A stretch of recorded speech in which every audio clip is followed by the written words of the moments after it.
मसूद अहमद खान साहब, पहले आपकी जानिब आना चाहेंगे। जाहिर सी बात है, आज जिस दिन को हम सेलिब्रेट कर रहे हैं वो ये दिन है कि जिसको बार बार सेलिब्रेट किया जाना चाहिए और अब आगे ज़्यादा जो हिम्मत है उसके साथ होता रहेगा, क्योंकि जिस तरह से मौजूदा हालात रहे हैं उसमें इसका बड़ा अहम किरदार है कि अगर पाकिस्तान एटमी ताकत ना होता तो फिर क्या होता, हम कहाँ होते, क्या हम आज़ाद होते, हमारी सोच हमारे अफकार क्या यहाँ होते। सबसे पहले बताएगा कि आज के दिन के हवाले से क्या जज्बात रखते हैं। और हमने सबसे ये सवाल किया अपने पैनलिस्ट में कि जब ये सारा मामला हो रहा था तो उस वक्त वो कहाँ थे, तो आप कहाँ थे?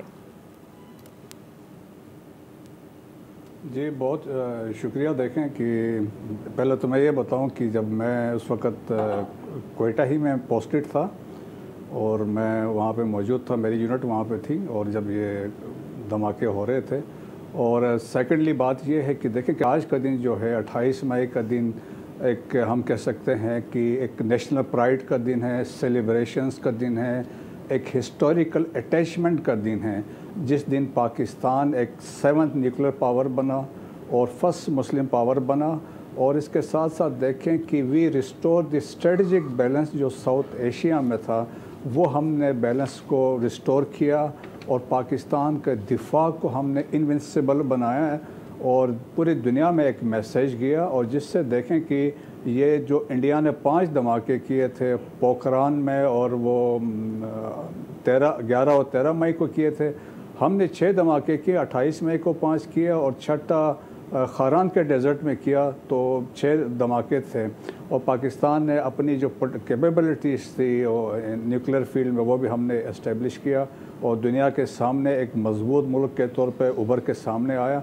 और सेकेंडली देखें कि योम तकबीर की जो कंक्लूजन था, जो बुनियाद मरसूस में हमने दिखाया कि वो काबिलियत जो साइंटिस्ट ने और इंजीनियर्स ने हासिल की थी 28 मई 98 को, वो 10 मई 2025 को हमारे अफवाज पाकिस्तान ने उसको ग्राउंड में डिलीवर करके दिखाया।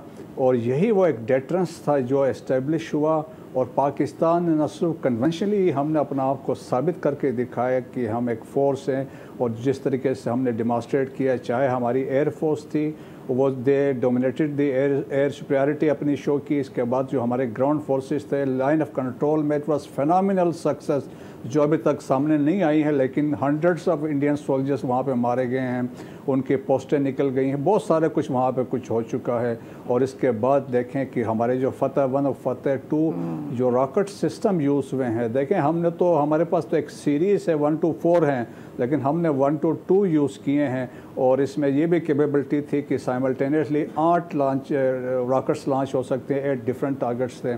सो कल्मिनेशन जो हुई है, देखें योम तकबीर से लेके बुनियाद मरसूस ये कंटिन्यूटी रही है। और हमने ये साबित कर दिया दुनिया को कि जब हमारे टेरिटोरियल इंटीग्रिटी और सॉवरेनिटी को चैलेंज किया जाएगा, इर्रेस्पेक्टिव कोई भी करता है, उस पर हम कोई कंप्रोमाइज़ करने को बिल्कुल तैयार नहीं हैं। पाकिस्तान अपनी बका के खातिर किसी हद तक जा सकता है। बिल्कुल।